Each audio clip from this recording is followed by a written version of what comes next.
अस्सलामुअलैकुम रहमतुल्लाहि वबरकातुहू। बहुत दिनों के बाद आप सबकी खिदमत में हाजिर हुआ हूँ एक मुद्दे के साथ। और मुद्दा ये है कि हिंदुस्तान के अंदर शाहरुख खान का नाम हर ज़ुबान पर है। और वो इसलिए है क्योंकि उनकी एक फ़िल्म पठान रिलीज होने वाली है 2023 में, और वो आ ही गया है, ये दिसंबर चल रहा है, जिसमें एक गाना है बेशरम रंग। इस गाने को फिल्माया गया है शाहरुख खान और दीपिका पादुकोण के ऊपर। जनाब दीपिका पादुकोण ने इस गाने में बिकनी पहन रखी है जो भगवा कलर की है। और उस कलर को लेकर इतना बवाल हिंदुस्तान के अंदर मचा हुआ है कि वो आप सोशल मीडिया के थ्रू आप देख सकते हैं कि फेसबुक भी शाहरुख खान के खिलाफ भड़काऊ बयान, और आपके ट्विटर पर जाइए, इंस्टाग्राम पे जाइए, अब सोशल मीडिया पर या न्यूज़ चैनलों पर आज शाहरुख खान का नाम जपा जा रहा है। तो मेरे मुसलमान भाइयों, ये सब देखते हुए और पहले भी कुछ हादसे हुए जो मेरी नज़र में है और आप सभी लोग जानते हैं।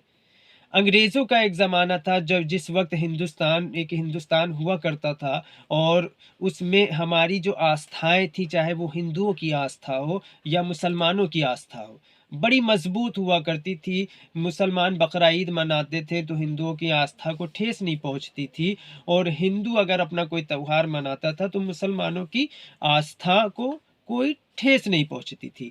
वो 19वीं 20वीं सदी का मतलब ज़माना था, लेकिन 21वीं सदी जब ज़माना दुनिया तरक्की की ओर जा रहा है, इस 21वीं सदी में हमारा हिंदुस्तान के अंदर, हम मुसलमान हो चाहे हिंदू हो, हमारी आस्थाएँ बड़ी कमज़ोर हो गई हैं। ज़रा-ज़रा सी बात पर हमारी आस्थाएँ जो होती हैं, उनको वो टूट जाती हैं, उनको ठेस लग जाता है, हमारी आस्थाएँ, हमारी भावनाएँ आहत हो जाती हैं। तो मैं हैसियत हिंदुस्तान का नागरिक होने के नाते मैं अपने मुसलमान भाइयों को एक मशवरा देना चाहता हूँ कि वो मशवरा ये है, मैंने एक लिस्ट तैयार की है जो मैं आपको ये दिखा सकता हूँ। इस लिस्ट में मैंने ये लिस्ट मैंने इसलिए तैयार की क्योंकि हम हिंदुस्तान में रहते हैं और हिंदुस्तान हमारा वतन है। और हिंदुस्तान में रहने वाले 100 करोड़ के करीब हिंदू गैर मुस्लिम जो हमारे वतनी भाई हैं, हमें उनकी आस्था का ख़याल रखना है, हमें उनकी आस्थाओं को टूटने नहीं देना है, हमें उनकी आस्थाओं को ठेस नहीं पहुंचाना है, हमें उनकी भावनाओं को आहत नहीं करना है। तो वो जिन चीज़ों से उनकी भावनाएँ आहत होती हैं, मुसलमानों को उन चीज़ों को करने से परहेज़ करना चाहिए। तो सबसे पहले नंबर पर मैंने गाय माता को रखा है। हिंदुस्तान में अक्सर गाय माता को लेकर पहले भी बड़े वाक़यात हुए, आपने सुने होंगे। पहलू खान के साथ जो हुआ आपने सुना होगा, उसको मार दिया गया गौ मांस के नाम पे, और भी बहुत से वाक़यात हुए। तो माता जो होती है, हिंदुओं के धर्म के मुताबिक गाय के अंदर 33 करोड़ देवी देवताओं का वास होता है, या 33 कोटि देवी देवता इसके अंदर वास करते हैं, इसमें रहते हैं। तो लिहाजा मुसलमान गाय पालना छोड़ दे। वो मैं इसलिए कह रहा हूँ कि कल को किसी भी हिंदू भाई की आस्था को ठेस पहुंच सकता है कि मुसलमान जो हैं ये तो गोश्त खाते हैं, ये मांस खाते हैं, ये गाय नहीं पाल सकते, हमारी आस्था को ठेस पहुंचता है, तो हो सकता है आपको फिर अंजाम इसका भुगतना पड़े। और एक चीज़ मैं कहना चाहूँगा कि हिंदू धर्म में गाय के गोबर को भी बहुत पवित्र माना जाता है, इसे पूजनीय माना जाता है, जिसकी पूजा की जाती है।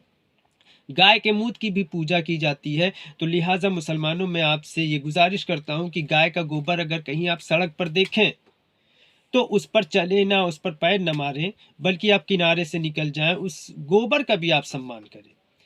और अगर आप किसी गाड़ी से हैं, जा रहे हैं, तो ये भी ख़्याल रखें कि गाड़ी के नीचे गाय का गोबर ना आ जाए, वरना किसी हिंदू भाई की आस्था को ठेस पहुँच गई या भावनाएँ आहत हो गई तो जान लीजिए कि आप मुसलमान हैं। दूसरे नंबर पे मैंने मछली को रखा है। अक्सर हिंदुस्तान के अंदर वैसे सारे धर्मों के लोग मछली का सेवन करते हैं, मछली खाते हैं, लेकिन मैं ख़ासकर अपने मुसलमान भाइयों से कहना चाहूँगा कि आप भी मछली खाना छोड़ दीजिए। क्योंकि श्री भगवान विष्णु ने मत्स्य अवतार लिया था, इस जब जल प्रलय आया था, तो उन्होंने मछली का रूप लिया था, उन्होंने मछली का अवतार लिया था उस जय प्रलय में इंसानियत को बचाने के लिए, जो सप्त ऋषि थे उनको बचाने के लिए। तो कल को आप मछली खाते हैं, भविष्य में आगे क्या हो सकता है कि कोई सामाजिक तबका या कोई सेना खड़ा हो जाए आपके खिलाफ और कहे कि मुसलमान मछली खाता है और मछली हमारे भगवान का रूप है, तो आप क्या करेंगे? तो लिहाजा आप मछली खाना त्याग दें, बिल्कुल छोड़ दें। तीसरे नंबर पर मैंने रखा है सूअर को। भगवान विष्णु ने इस जमीन को ढूंढने के लिए एक अवतार लिया था जिसको कहा जाता है वराह अवतार। तो वराह अवतार अक्सर हम देखते हैं कि कुछ मिलता जुलता है, जो हम सूअर घूमते हैं कुछ उनसे मिलता जुलता है। तो ये अवतार लिया था और उन्होंने इस धरती को बचाया था, इस ज़मीन को डूबने से बचाया था। तो लिहाजा आप और मुसलमानों का हाल क्या है कि ये सूअर को देखते हैं तो मारते हैं, सूअर को देखते हैं तो दूर भागते हैं। तो कल को आपके किसी हिंदू भाई की आस्था को ठेस पहुंच सकती है, भावनाएं आहत हो सकती हैं। तो लिहाजा आज से और अभी से आप सूअर की इज्जत करना शुरू कर दें। चौथे नंबर पर मैंने सांप देवता। अब क्या होता है कि सांप जो होता है वो भगवान श्री शंकर का गले का हार है, वो नेकलेस है उनका, उनके गले में रहता है। और हम मुसलमान क्या करते हैं कि हमारे घरों में अगर सांप निकल आता है, और बल्कि मुसलमान ही नहीं, जितने भी धर्म वाले मैंने सबको देखा है सांप को मारते हुए, कि सब सांप को मार देते हैं। तो कल को हो सकता है आप सांप को मार दे और किसी की भावनाएं आहत हो जाए कि इन्होंने भगवान श्री शंकर का नेकलेस को मार दिया, उस सांप को मार दिया। तो खामखा आप अपने भाई को तकलीफ पहुंचाएंगे, फिर उसका अंजाम आपको भुगतना पड़ेगा। तो सांप अगर आपके घर में निकलता है तो जो वन विभाग है उनसे आप संपर्क करें। बिल्कुल इसी तरीके से आप जब किसी कोई सफ़र कर रहे हो और वो सफ़र जो है ट्रेन का अगर हो, तो ट्रेन का जो टॉयलेट है उसको यूज़ ना करें। मैं अपने मुसलमान भाइयों से एक बार फिर कहना चाहूँगा कि टॉयलेट जो होता है, ट्रेन का जो टॉयलेट होता है, उसको आपको इस्तेमाल नहीं करना है। क्योंकि ट्रेन की जो पटरियाँ होती हैं उन पे लाखों अरबों खरबों की तादाद में उनके किनारों पर पत्थर पड़े होते हैं, और हिंदू धर्म में पत्थर पूजनी है।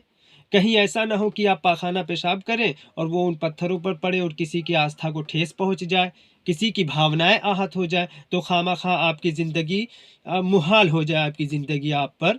तो आप पत्थरों से भी परहेज़ करें और बचें कि आप कोई किसी पत्थर के करीब ना हो। छठे नंबर पर मैंने रखा है पीपल का पेड़। हिंदू धर्म में पीपल के पेड़ की पूजा की जाती है, पूजनीय पेड़ होता है जिसकी पूजा की जाती है। लेकिन अक्सर हमने देखा है कि हमारे घरों में नलों में या दीवारों में पीपल का पेड़ उगाता है। तो लिहाजा हर मौके पर आप साफ सफाई अपने घर की करते रहें। छोटे छोटे मोटे अगर पेड़ निकल रहे हैं तो उनको साफ करते रहें। ऐसा ना हो कल को आप कोई पीपल का पेड़ काट दें, चाहे छोटा ही सा हो, आपके घर में निकल आया हो सकता है कि किसी हमारे हिंदू भाई की आस्था को ठेस पहुंच जाए और वो पीपल का पेड़ काटने की वजह से आपको उसका खमियाजा भुगतना पड़े। तो पीपल के पेड़ से भी आपको बचना है। और ऐसे ही मैं आपको, सर्दी हो गई है नाजरीन, मुझे जुकाम हो रहा है, लेकिन आपके लिए एक वीडियो बना रहा हूँ क्योंकि बहुत दिनों बाद आपसे मुलाकात हुई है। 8वें नंबर पर मैंने चूहा को रखा है। अब चूहा क्या है? चूहा भगवान श्री गणेश की सवारी है। तो और हम लोग क्या करते हैं, घर में चूहेदानी लाते हैं, चूहे पकड़ते हैं। तो लिहाजा आप मुसलमान हैं, आपको इस बात का ख्याल रखना है कि आपको चूहे पकड़ना नहीं। अगर घर में हो रहा तो होने दो, लेकिन आपको चूहे नहीं मारना। खामखा आप एक चूहा मार देंगे और फिर आपके साथ पता नहीं क्या हो जाए, किसी हमारे हिंदू भाई की भावनाएं आहत हो सकती हैं। तो चूहे को भी ना मारे। इसी तरीके से मैं आपसे ये कहना चाहूँगा कि जैसे बंदर है, हमारे घरों में बंदर घुस आते हैं, कई इलाकों में बंदर बड़ा उत्पात मचाते हैं। लेकिन बंदर क्या है? एक वानर सेना का हिस्सा है बंदर। और हो सकता है श्री भगवान हनुमान जी की नस्ल से हो ये, या कुछ भी इसके बारे में इतनी नॉलेज तो नहीं है मुझे, लेकिन बंदरों में भी हिंदुओं की आस्थाएं होती हैं। तो अगर बंदर आपको परेशान करे तो फौरन फॉरेस्ट विभाग से, वन विभाग से आपको संपर्क करना है और उनको बताना है कि भाई बंदरों ने हमें परेशान कर रखा है। वो कुछ भी करे, लेकिन आप बंदरों को डंडा भी नहीं दिखा सकते हैं। क्या फ़ायदा अगर आप डंडा दिखा दें, किसी की भावनाएं आहत हो जाए। इसी तरीके से वीडियो ज़्यादा लंबी बन जाएगी अगर मैं बताता चलूँ कि बहुत कुछ है जिनसे आपको बचना है। ये मोटा मिट्टी मैंने कुछ आपको बताया जिनसे आपको बचना है। जैसे कमल का फूल है, अक्सर तालाबों में कमल का फूल होता है, कभी ना तोड़िएगा, हो सकता है भावनाएं आहत हो जाए। तो ये मैं आपको एक सिर्फ मशवरा दे रहा हूँ क्योंकि आप मुसलमान हो और मुसलमान के बारे में क्या है कि असली मुसलमान, सही मुसलमान वो है जिसकी ज़ुबान से और उसके आमाल से, उसके किरदार से किसी को ठेस न पहुँचे, किसी को तकलीफ़ न पहुँचे। तो भाई हम मुसलमान हैं, हमारी आस्थाएँ मज़बूत हैं, हमारी आस्थाएँ कमज़ोर नहीं हैं, हमारी आस्थाएँ इतनी जल्दी नहीं टूटती हैं। लेकिन हमें ख़्याल रखना है कि भाई हमारे हिंदू भाई जो हैं, हमारे जो वतनी भाई जो हैं, उनकी आस्थाएँ बड़ी जल्दी आहत हो जाती हैं। तो वो काम आप ना करें जिनसे उनकी आस्थाएँ आहत होती है। बस मैं इतना ही कहना चाहूँगा। हाँ, एक चीज़ और आपसे कहना चाहूँगा कि संतरे, अब संतरे का रंग भगवा कलर का हम क्या कर सकते हैं? लेकिन अगर आप संतरे खाएँ, ज़रूर खाएँ। संतरे खाएँ, अपने घर में संतरे को लाएँ, उसको कूट के खाएँ, चाहे उसको काट के खाएँ, चाहे उसका रस निकाल के खाएँ। लेकिन जो छिलका होता है, उसको आपको सम्मान के साथ छिलके को ज़मीन के अंदर दफ़न करना है। कहीं आपने छिलके बाहर फेंक दिए या कूड़े में डाल दिए, तो हो सकता है हमारे किसी भाई की आस्था को, उसकी भावनाएँ आहत हो जाए। तो उसका खामियाजा आपको भुगतना पड़े, फिर आपके खिलाफ भी विरोध प्रदर्शन हो सकता है। भाई मेरी बात माने, आप इस पर अमल करें, मेरी बात को ज़रूर माने, क्योंकि ये 21वीं सदी का हिंदुस्तान है। ये याद रखें, ये 21वीं सदी का हिंदुस्तान है और ठाकुर प्रज्ञा जैसे लोग हमें देशभक्ति का पाठ पढ़ाते हैं। तो लिहाजा आपको मेरी बात को मानना होगा। इतना कह के मैं रुखसत होता हूँ। वालेकुम अस्सलाम, अस्सलाम वालेकुम।